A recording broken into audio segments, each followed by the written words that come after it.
Good evening, everyone. This is Mark Hamill saying, welcome to the Graham Norton Show!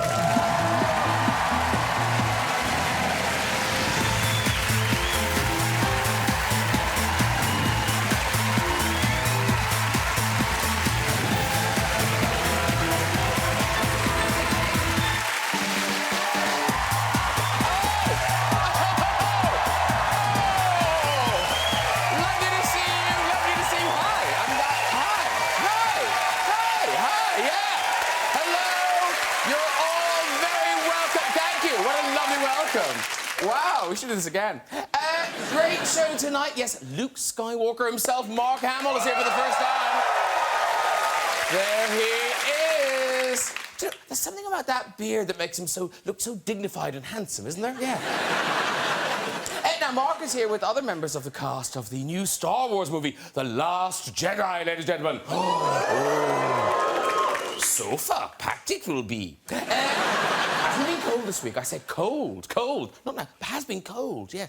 In this weather, it's a good idea to check on the old and infirm to make sure they're OK. Thanks for asking. I'm fine. A lot of people have been out building snowmen. Some of them really love Star Wars. I mean, look at the detail in that. Little BB-8 made out of snow. Although some people have been messing about with snowmen, putting the carrot in an inappropriate place. Now... Come on, guys, if 2017 has taught us anything, you mustn't put your carrot in an inappropriate place, OK? I don't know why they bother. I mean, if you want to see something round and stupid with an orange willy, just turn the news on. Let's get some guests on! Later, we'll be music chat from singer-songwriter Mr. Sam Smith will be here. He'll be performing his #1 hit, Too Good at Goodbyes. But let's meet the stars of The Last Jedi. She's the breakout British star of Game of Thrones. On top of the lake, please welcome Gwendoline Christie! Hello, lovely lady. Nice to meet you. Here you go, Gwendoline Christie. He's your favourite stormtrooper turned hero and one of our fastest rising stars. It's John Boyega! Hello, sir. Very nice to meet you. Have a seat, do you? Yes. She stepped off the Orient Express to board the Millennium Falcon, reprising her role as Rey. Please welcome Daisy Ridley! She glitters, she shimmers. Oh, like a star. Nice. Come in, Daisy Ridley. And he's the man who started it all 40 years ago. Now, Luke Skywalker's back to save the galaxy. It's a great pleasure to welcome for the first time, Mr. Mark Hamill!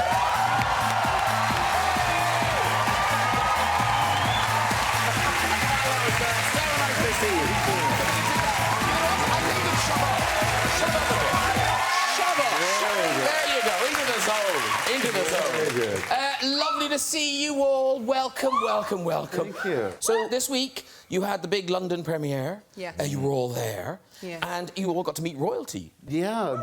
I said, after, you know, Your Royal Highness and doing all that, I said, can you settle this for me? My mother was Queen Amidala. My father was Lord Vader.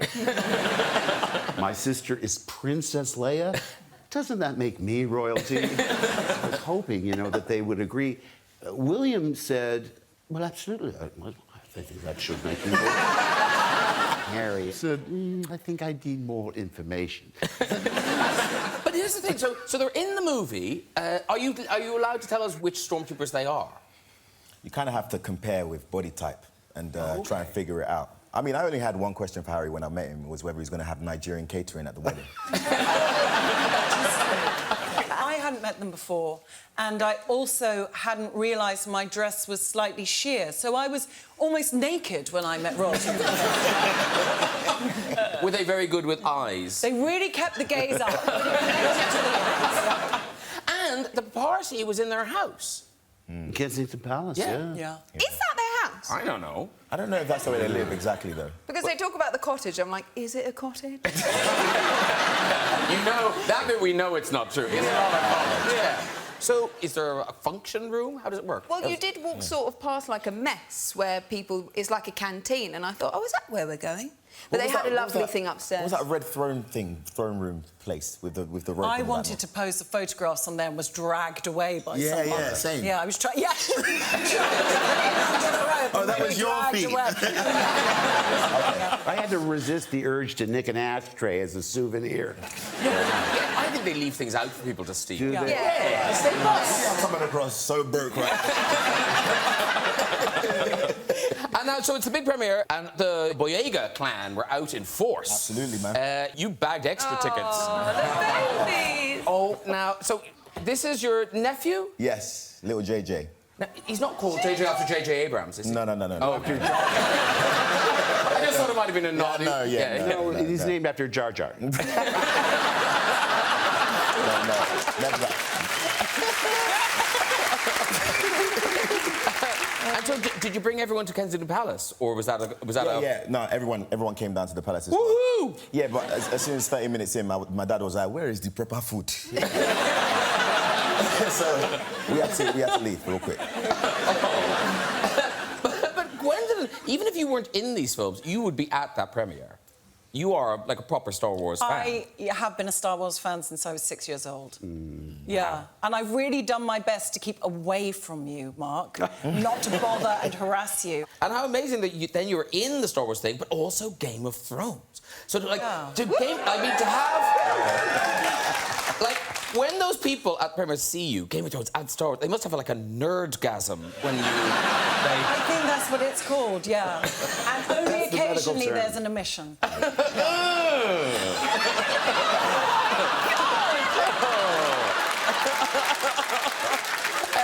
Hey, this is it, ladies and gentlemen. Episode 8 of Star Wars Saga, The Last Jedi. It's now open everywhere. Wow, these reviews have been amazing. And it's great. You must be so delighted with it, all of you. It's funny being in it, but still being able to watch the trailers and get the same goosebumps because it is Star Wars. And like Mark, we still get to find some sense of detachment to it because it hasn't been so long. Yeah. But experiencing that, it just gives you the goosebumps, man. And Mark, please reassure everyone, you are in this film more than in the last one. I can assure you all, in this movie, my part is twice as big.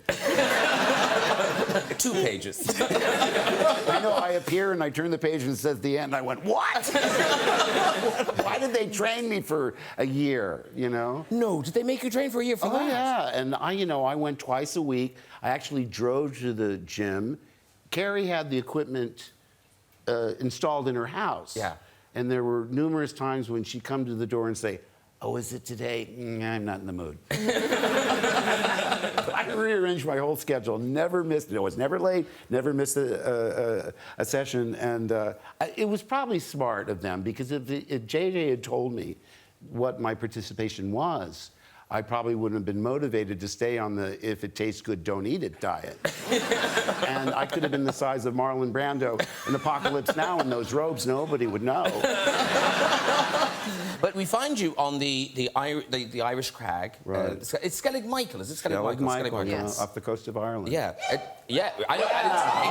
is. I mean, it is like a big ad for Irish tourism. It looks fabulous. It really does.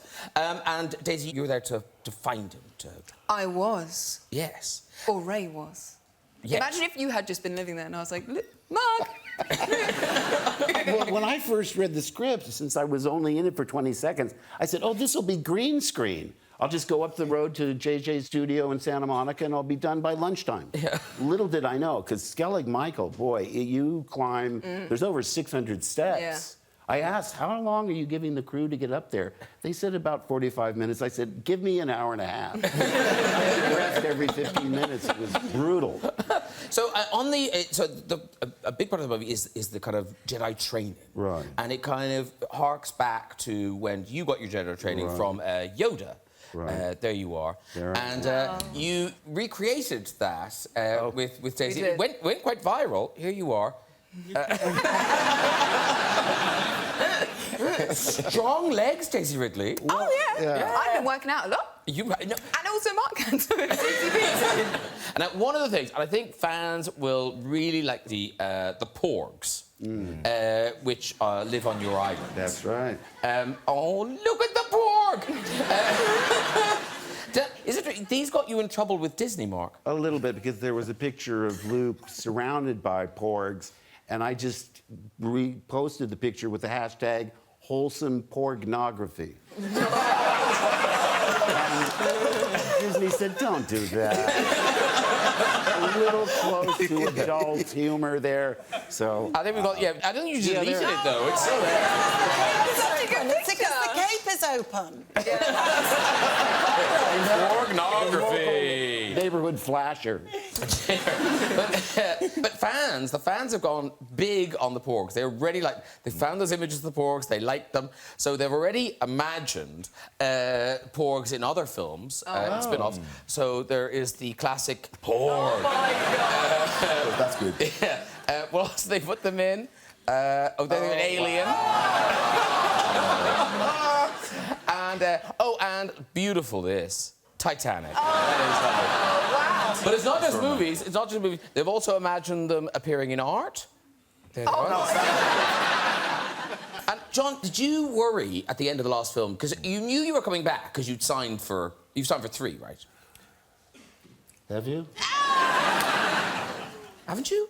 Look, we can't... Oh no, the rumour's going to start. Oh, man. No, this is now you're starting a rumor that you're not in the next film. Exactly. Yes. No. See Star Wars. Such an amazing film. Renegotiations. Before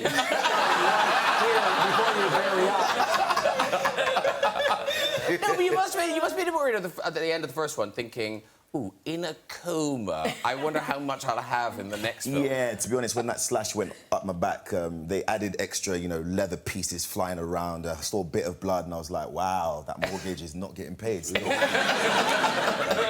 But I'm back. You're very much back. Very. And one of the things we saw it in the clip there, Finn and Captain Phasma, you get into it. You have a big fight. Mm-hmm. And you've been saying how, I guess it's yin and yang. You're in the outfit. Yeah. Which must make it harder. Yeah, it's not ideal. Not ideal to even move, really, in the outfit. Right. Let alone fight John. But if you see what she was doing and the training, she was ferocious. I was like, can she actually see? Every time I was swinging at her, I was just doing... You've got to fight ahead as though you can see. Yeah, you got just that Muhammad Ali reach. I mean, I felt the air on something. But my word, the strength. There's a moment of contact and the power with which John met me with, I will never forget. That was like me, trying to save my own life. Now, I would say, and I don't know, if I was a betting man in that fight, I would put money on Gwendoline. Just because you do have the advantage. Well, we kind of talked about this. I've got a higher centre of gravity, so that's not an advantage. I've got a contract on my side. Can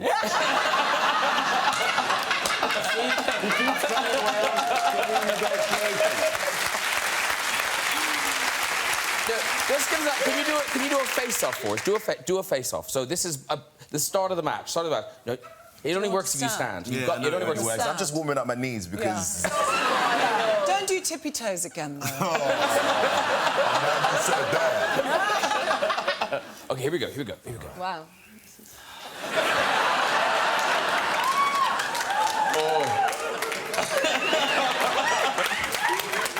That is impressive. Now, one of the things you've got to deal with in these sort of things is that intense secrecy about the plot details. Now, John, I heard you were on Radio 1 and you were saying you cannot keep all the secrets yourself. No, I think, yeah, you can't. Especially now on the second film, you've got to have at least one person that you tell everything to. So you tell everything to one person? Absolutely. Who did you pick? My roommate, Stefan. OK. I tell him everything. But now everyone knows that he knows. Yeah, I'm not giving you the second name, though, am I? He lives in your house. Oh, that's Now, Daisy, I imagine you're like a sphinx. You don't crack. inscrutable. I can't keep my own secrets. Terrible. Oh. But those of other people, fantastic. And people do often tell me things about themselves, unwilling, like without me asking. And someone said it's because I have a big face, I look honest. Seriously. But other people's secrets can keep no sweat. Now, is one of the reasons you can keep the secret is because you don't really know the plot? I was surprised by this film, yeah. I'd read it, and then I put it away. And I did my bit, and I went to set a couple of times, but otherwise, went home. Because Gwendoline, of course, again, it's this double whammy, because people... I mean, it's so weird, because why would fans want to know what's going to happen, and yet they have to know? Yeah. And you've had quite extreme things, particularly the Game of Thrones thing. Yeah, that was really extreme. I was having a root canal surgery, and I was in the chair at the dentist, and there was a clamp holding my mouth open, and I had the bib and all the lovely plastic things around there, and I was reclined back in the chair, feeling, it wasn't an ideal situation, really. And the dentist left the room, and I'm lying there with the mouth open, and the dental nurse hits me on the thigh and says, "Now tell me what happens in Game of Thrones." She literally had me where she wanted me. She wasn't going to let me go. And then she said, "What's it like being naked with Jamie Lannister? Is it sexy? Tell me it's sexy." And I'm just gurgling, trying to breathe. But Mark Hamill, you had the granddaddy. You had, I mean, one of the biggest secrets of cinema history. Right. The Darth Vader. Yeah. And, kids are just on episode 2. What? But, so how long did you have to keep that secret? Well, the contrast was when we did Star Wars, nobody cared. I read it and I gave it to my friend to read. I said that this is the goofiest thing I've ever read. And then he called and he said, "You're right, it is goofy. Can I give it to Meredith?" I said, "Sure." I passed it all around. Nobody cared. By the second film, that's when the scrutiny became more intense. Yeah. And there was a wonderful substitute revelation in that scene. The way we filmed it, Vader said, "You don't know the truth. Obi-Wan killed your father." And the idea of Alec Guinness being the real villain, I thought, wow, what a spectacular twist. And it's just as you see in the film. No, search your feelings, you know it's true. Wallop, the hand goes off. But So vivid. the director, Irvin Kershner, took me aside. He came to my dressing room, actually, and he said, "I'm going to tell you something. I know it. George Lucas knows it. And when I tell you, you'll know it. But if it leaks, we'll know it was you." So I said, "What? And he handed me the piece of paper that said, "I am your father." I was shocked. I said, is that true?" He said, "Well, you search your feelings, and we're going to play it like, yeah, it is true." So, oh my gosh, Dad Vader. And then I was paranoid because I thought, it was way before social media and all of that, but I had to keep the secret for about a year and a half. I didn't tell Carrie. I didn't tell, telephone, telegraph, Carrie. She had no vault whatsoever. In fact, Harris and I would test her. If you really wanted to get something out fast, you'd ask Carrie to keep it in your confidence. And out it would go. So at the screening, when that happened, Harrison turned to me and said, "Hey, kid, you didn't tell me that." I apologize for the F-bomb. I only used it for historical accuracy. Yeah, I mean, I was so thrilled because, I don't like having the burden of that. I talk in my sleep, It could be really dangerous. Does Harrison like your impression of him? No, actually, he once said to me, "Hey, I don't sound anything like that." It's very accurate. I've read somewhere where back then some of the special effects were simpler than maybe they are now. So the Jedi mind control, when you can move objects, explain how they did that. Well, first of all, George called Star Wars the most expensive, low-budget movie ever made. And what he meant was every penny had to go up on the screen. And the ingenuity was fantastic. So, for instance, when I was hanging upside down in the Wampa Cave, they had fishing wire attached to it. And pulled it out of my hand and then just reversed the film. Oh, and so it's very simple, but the ingenuity is tremendous. Now they CGI it and spend way too much money. So when it ended, the first 3 that franchise ended, you walked away. Were you relieved it was over, or were you sad? It was sort of like end of school, where you're clearing out your locker, knowing that you weren't going to see and everyone again, because you really bond and become a family. You know, you spend more time with the crew and the cast than you do with your real family. So yeah, there was a sense of completion, a beginning, a middle, and an end. And I thought, well, you know, that's it. You know. And also, but it must have been weird because you must have assumed you could stop being Luke Skywalker at some point in the future, and that sort of it never happened. Carrie's talked about how you know she's Princess Leia, you know, she was Princess Leia forever. Well, she was really mad. She came to see something I did on Broadway, and she goes, "What's with your bio?" I said, "What are you talking about?" She said, "Hamill, known for a series of space films, made his Broadway debut in such and such." She goes, "What?" She said, "Mark, I'm Princess Leia. You're Luke Skywalker. Get used to it and get over yourself." You know, she was always miles ahead of me. In terms of, you know, realizing what's the obvious. And that thing where Harrison and Carrie and yourself, because of what happened with the earlier Star Wars films, you know, you were part of each other's lives throughout that thing. And so it seems so fitting, in a way, that you got to say goodbye in this way, in this movie, to Carrie. Yeah, I mean, you know, it's, it really hit us all hard. And I'm not sure I've really gone through all the stages of the denial, the acceptance, the bargaining, because she's so, you know, in the present for me. She's not in the past tense. But she's wonderful in the movie. And, so good. Yeah. And you, I mean, you know, she didn't rate herself as an actress at all. She rated herself as a writer and other things. Right. But she was so proud of this movie. She knew that she'd done something really good in this movie. Yeah, she's just wonderful in the movie. The tough part is that you sort of want to grieve in private, but, you know, she belonged to the world. So not only does it come up on a daily basis with the public, but, you know, you go on these press junkets and you're asked about it 47 times a day. Yeah. You want to be sincere every time and not slip into, well, I'll never stop missing her, I'll always love her, because it's true. And, you know, it's, I must say, I found this movie really moving. And they handle it, I think they handle it really, really nicely. But the movie is the same as it was always going to be. Is that right? Yeah, it didn't change anything. Didn't change anything. But it has ended up being this beautiful love letter to her as well as everything else, hasn't it? It's a whole other dimension. And there's that amazing thing, like Joan Didion said when her husband passed away, she kept expecting him to come back. And the wonderful thing is that we do get to see her again and doing what she loved and what she's brilliant at.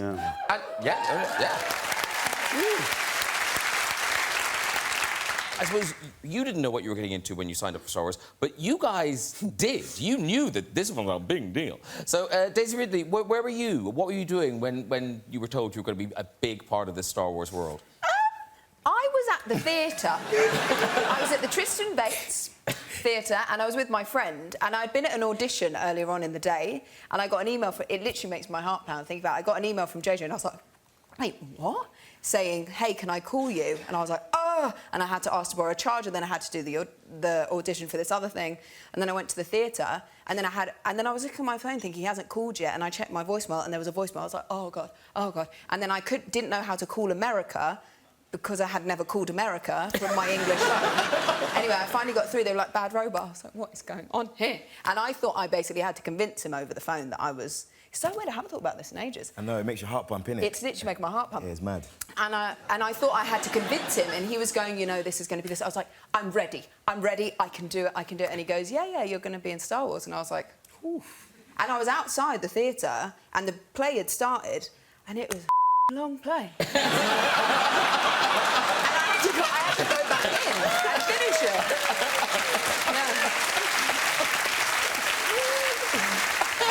And of course, you can't celebrate. No, I literally went in, sat down next to my friend, and was like...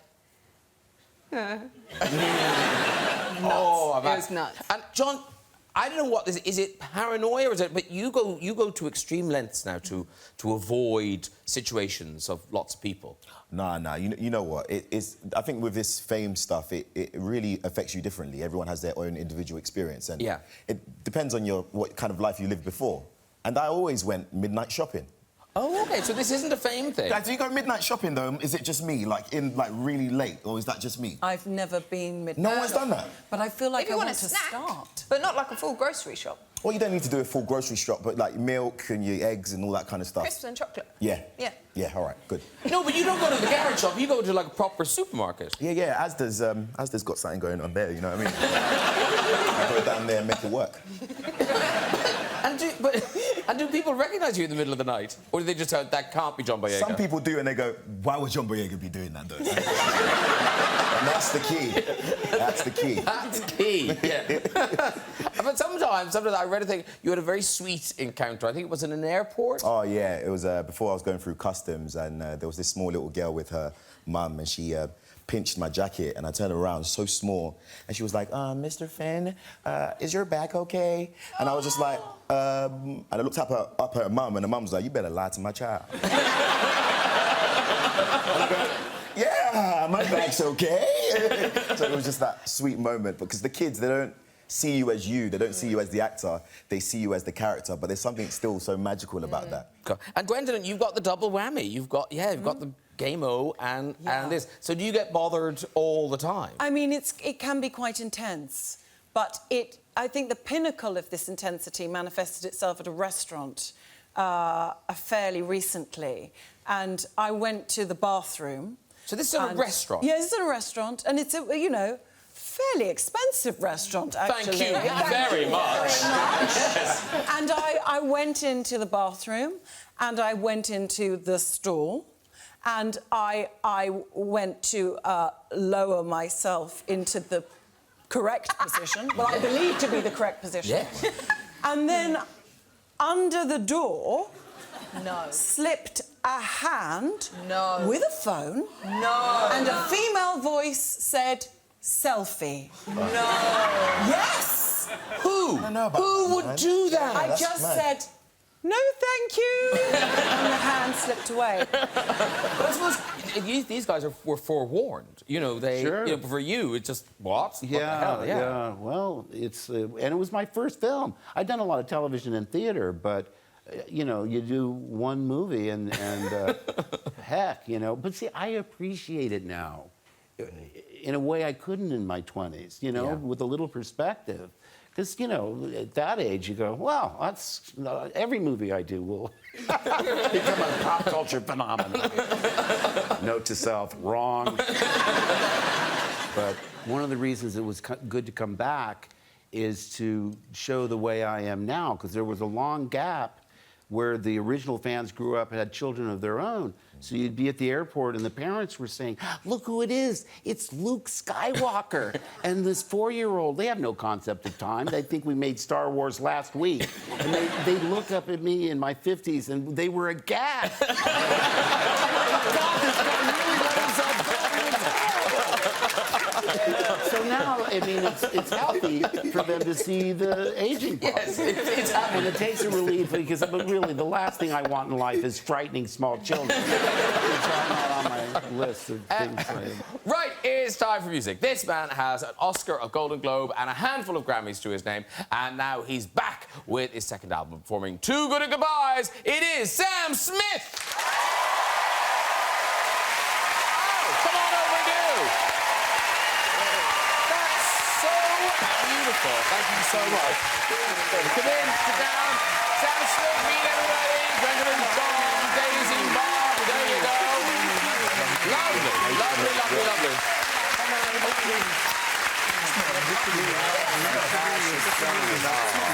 There you go. Congratulations. And that, of course, is off the album, The Thrill of It All. With this album, it's not, how can I put this? It's not the cheeriest of albums. Never. I'm not that guy. you can turn to, like, to Spice Girls for the cheery stuff. Because when you're writing those songs, are you feeling it? Or are you just thinking, oh, yeah, this is good? I've been very unlucky with love. That's the only way I can put it. And I write love songs. That's what I enjoy to... Yeah. But I'm excited to... Hopefully, third album's going to be some happy, joyous... Oh, yeah. OK. Yeah. it's gonna be- OK. Yeah. Now, I don't want to upset the actors on the couch, but since you were last year, you won an Oscar.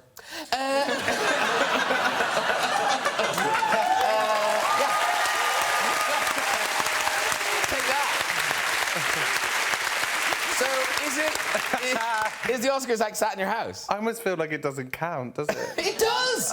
It's a proper Oscar. I can't look at it. I'm waiting until I'm like 60, 70, and I'm just going to like surround myself with my albums and my Oscar and just cry and eat. Yeah. But I hide it in this thing in my house. I can't even look at it. It's hidden. Yeah, it freaks Do you not me let out. friends take pictures with it? When I'm drunk. It's the only reason I want to go to your house. It just, yeah, that'd be great. When I'm drunk, I'll be like, look at this. Yeah, and there's a particular character in Star Wars that you are a big fan of. Yes. I noticed from the social media. Yes. So did you see the film or did you just meet the creature? I saw the film when I was a kid. Yeah. But I was just obsessed with the creature. And when I was in Japan on tour... This is Ewoks, by the way. It's sorry. Yeah. Being specific, Ewoks. And when I was in Japan on tour, they were everywhere. I went to this toy shop and there was this huge life-size Ewok. Life-size, yeah. Life-size. Yes, Sam, life-size. And I had to get it, yeah. And we've got nice pictures of you. obsessed. There you are. Oh, so cute. Is he featured on the album? You look like you've really... Ewok is leaving me. And then this Ewok is weird looking. What's that? Oh, no, that's a pillow. Oh, is that a pillow? Yeah, yeah. Oh, you haven't just ripped its head off. That'll teach you.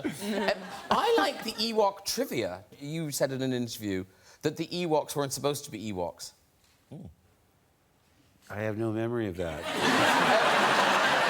Wasn't it supposed to be a planet of Wookiees? Oh, that's right. I know where you're talking about now. Yes, originally George wanted to go to the Wookiee home planet, but it was cost prohibitive because, you know, you have to build There's all a lot of those- fake fur. And they make those Chewbacca suits hair by hair. I mean, I visited the creature shop, and those artists are just incredibly talented. But George just said, well, let's do a shrunken version, so we won't have to make the costume so big. See, it's very clever, but... It is, and cheap. Yeah. And big in Japan. I'm waiting for Sam's love song to Ewoks. I know. That's It's Something to coming, look it's forward coming, to. it's Yeah. coming. We're taking it slow. Not a lot rhymes Very with wise. Ewok, apart from the obvious. I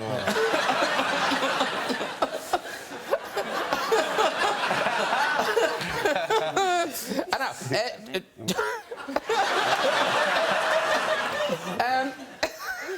So now, these guys are talking about the premiere. They were talking about the premiere. And you had similar royal visitors at the James Bond premiere, didn't you? Oh, yes, yeah, it was exciting. But they told me that you have to bow, and I thought when you bow, you, like, fully go down like that. I was, like, at a full right angle. It was the most embarrassing thing ever. It looked dirty. That's the only way I can explain it. So, but you were... I like this, though. I like when people are over... So you are genuinely angling for an invite? Oh, hell yeah, I'm obsessed. Have you seen The Crown? Yeah, I wouldn't mention that while asking for an invite. No, I'm obsessed with them. I just love what they wear. The Queen is so cute. I really want to meet her. So you could be the turn at the reception. Yeah. Mind you, a lot of sad dumping songs probably aren't going to be... I Yeah. can up it for them. I'll up it for them. Nice, happy wedding. yeah. But, yeah. You could do some covers. Yeah, rock. Yeah. No. Yeah. So the album, congratulations on 2017. What an amazing year for you. Thank and you. continued success in 2018. Sam Smith, everybody. That is nearly it. But before we go, it's just time for a visit to the big red chair. Who's up first? Hello. Hi, Hi, what's your name? Bonner. And where do you live? I live in Oxford. Oxford, very nice. What do you do in Oxford, Bonner? I work for the NHS in finance. Oh, in finance. Okay. Now, don't boo the lady. She does a very good job. Well, I don't know. It might be useless. I have no idea. She's about to be fired. We don't know. But let's assume Bonner's very good at her job. OK, off you go with the story, Bonner. OK, me and my sister went shopping one day and I was trying to reverse into a parking space. So it was very, very tight. So I said to my sister, can you get out and help me? So she gets out of the car and she's directing me and I'm looking in the wing mirror and then suddenly she starts hitting my car. So I get out the car and she went, the car is on my foot. And I said, what is your foot? Do we not do it? She was doing another one. OK. Hello. Hello. What's your name? Lynn. Lynn, lovely Lynn. What do you do? I work in a GP surgery in the treatment room. OK. You don't know Bonnet in finance, do you? No.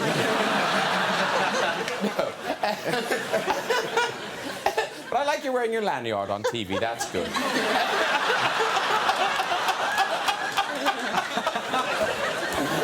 That's a good way for them to identify you and fire you. OK, Lynn. Off you go with your story. Right, well, we're going some years back now. Well, I was a prison officer, and during that time... She's lived, hasn't she? Yes. Oh, you don't know the half of it. At the time, it was the prison's responsibility to take the prisoners to the court hearings. Unfortunately, I was never a very good traveller. And between going from the prison to the court, sat with my back to the engine in a vehicle with no windows, I was feeling pretty horrible by the time I got there. However, I tried to be brave, carry on, you know, with this feeling of water in your mouth constantly. Yeah, yes. Anyway, we took the prisoner up to the dock where the judge started to run through some of the awful things that had happened in this case, whereupon I threw up on the back of the prisoner. At which time he was taken back to the cells, I was sent home, and I never done court duty again. Well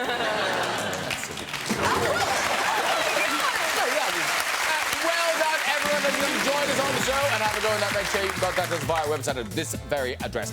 That is it for tonight. Please say a huge thank you to my guest, Mr. Sam Smith, Gwendoline Christie, John Boyega, Daisy Ridley, and Mr. Mark Hamill. Join me next week with singer Tom Chapman, top TV chef Jamie Oliver, Victoria star Jenna Coleman, and the one and only Mr. Will Smith. I'll see you then. Good night, everybody. Bye-bye.